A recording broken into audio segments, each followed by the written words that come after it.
नमस्कार मेरे प्यारे दोस्तों, मैं मनीष शर्मा और स्वागत करता हूं आप सभी का इकोनॉमिक्स फ्लो में।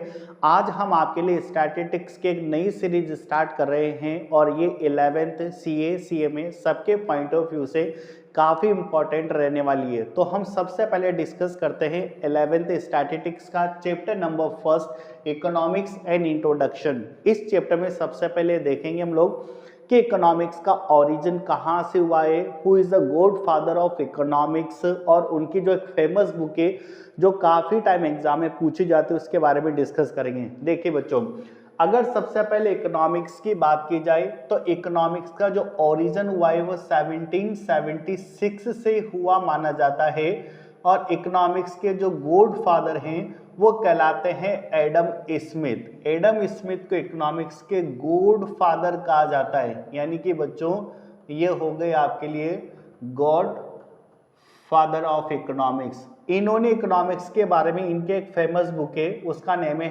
N inquiry into the nature and the causes of wealth of nation. ये इनकी सबसे फेमस बुक है जिसमें इन्होंने इकोनॉमिक्स के बारे में बताया है। अब देखिए बच्चों, इकोनॉमिक्स जो वर्ड है वो ग्रीक वर्ड से मिलकर के बना है। ग्रीक वर्ड दो हैं, वन इज ओइकोस एंड सेकंड इज नेमिन। ओइकोस का मतलब होता है अ हाउस और नेमिन का मीनिंग होता है मैनेजमेंट, यानी कि हाउस होल्ड मैनेजमेंट। तो देखिए बच्चों, इकोनॉमिक्स ग्रीक वर्ड से मिलकर के बना है और वो दो ग्रीक वर्ड हैं, वन इज ओइकोस और ओइकोस का मतलब होता है बच्चों अ हाउस, सेकंड है नेमिन और नेमिन का मतलब होता है मैनेजमेंट। ठीक है, इसका मतलब अगर दोनों वर्ड को मिलाया जाए तो एक मतलब निकल करके यहाँ पर पे आता है हाउस होल्ड मैनेजमेंट, MGMT।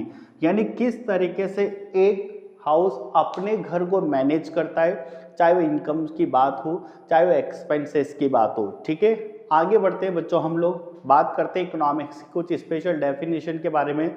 अब देखिए बच्चों, इकोनॉमिक्स की कोई स्पेशल डेफिनेशन नहीं है, अलग अलग इकोनॉमिस्ट ने अलग अलग क्राइटेरियाज को डिसाइड करते हुए खुद की अपनी डेफिनेशन बनाई है। चार डेफिनेशन की हम यहाँ पर बात करने वाले हैं। वन इज वेल्थ डेफिनेशन, यानी कि पूरी वेल्थ पर डिपेंड होगी। सेकंड इज वेलफेयर डेफिनेशन, जो हमसे इकोनॉमी के वेलफेयर की बात करेगी। थर्ड इज स्कैर्सिटी, जो कि लैक ऑफ रिसोर्सेज की बात करेगी। एंड फोर्थ है ग्रोथ ओरिएंटेड डेफिनेशन। तो बच्चों यहाँ पर पे चार तरीके की डेफिनेशन हम लोगों को पढ़नी है। सबसे पहले हम बात करेंगे वेल्थ डेफिनेशन की। देखिए, wealth definition is given bye Adam Smith, welfare definition Alfred Marshall, scarcity Lionel Robins और ग्रोथ ओरिएंटेड डेफिनेशन दिए बच्चों सैमुएल्सन ने। ठीक है, चार तरीके के डेफिनेशन यहाँ गिवन है। अब हम बात करेंगे कि एडम स्मिथ ने क्या कहा है।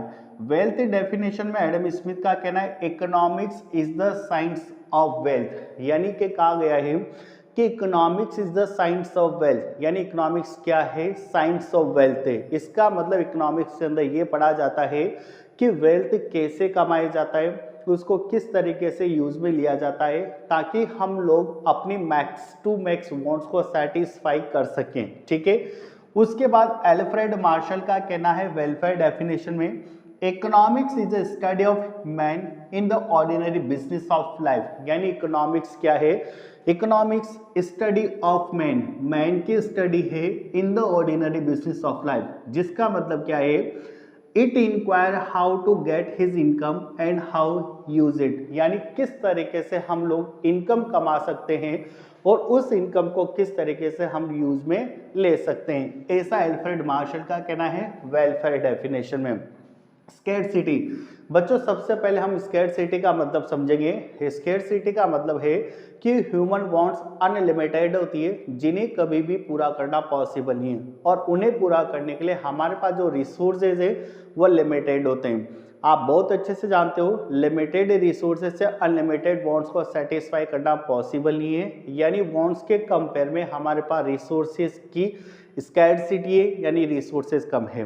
तो स्कैर्सिटी से रिलेटेड जो डेफिनेशन दी है वो दी है लियोनल रॉबिन्स ने, और लियोनल रॉबिन्स ने इस डेफिनेशन को 1932 में इनके एक फेमस बुक है an essay on the nature and significance of economics science. ये इनकी सबसे फेमस बुक है जो 1932 के अंदर पब्लिश हुई थी। इनका क्या कहना है, economics is the science which study human behaviour, यानी इकोनॉमिक एक ऐसा साइंस है जो ह्यूमन बिहेवियर की स्टडी करता है, किस किस के बीच में, as a relationship ends. Ends का मतलब है बच्चों यहाँ पर पे अनलिमिटेड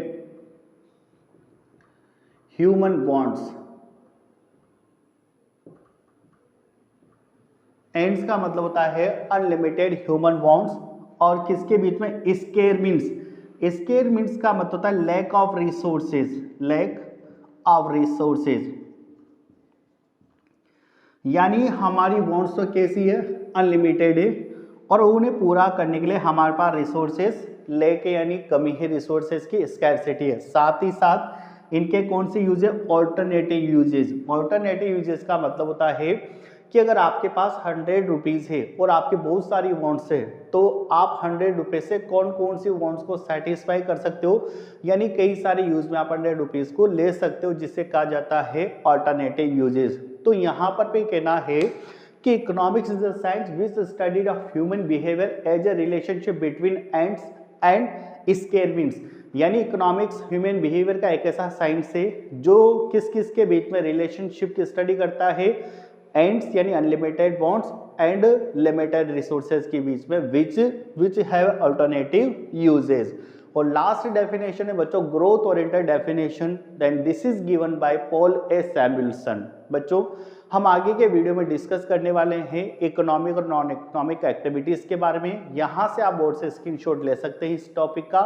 अगर आपको हमारा वीडियो पसंद आता है तो प्लीज इसको लाइक करिए, सब्सक्राइब करिए। Wish you all the best to all, thank you.